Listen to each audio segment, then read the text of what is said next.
আমাদের প্রিয় নবী সাল্লাল্লাহু আলাইহি সাল্লাম পৃথিবীর আলো দেখবার আগেই তার বাবাকে হারিয়েছেন।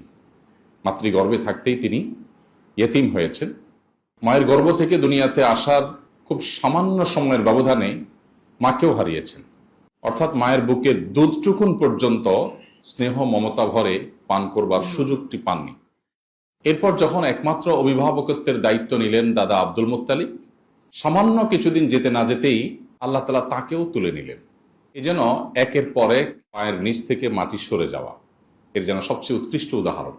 জীবনের সবচেয়ে কঠিন সময় যখন, যে বছরটি তার জীবনের সবচাইতে নির্মম নির্যাতনের শিকার তাকে হতে হয়েছে, এবং সবচাইতে দেয়ালে যে বছরটিতে পিঠ ঠেকে গেছে, তার বয়স যখন 40, তখন তিনি নবুয়তের দায়িত্ব বুঝে পাওয়ার পর যখন মক্কার মুশরিকরা যারা শিরকে নিমজ্জিত, যারা বিবস্ত্র হয়ে কাবাঘর তাওয়াফ করত, এটাই তাদের কালচার ছিল, তিনি তাদেরকে একত্ববাদের সৌন্দর্যে আহ্বান করলেন, তাদেরকে ওহীর সৌন্দর্য দ্বারা আলোকিত করতে চাইলেন।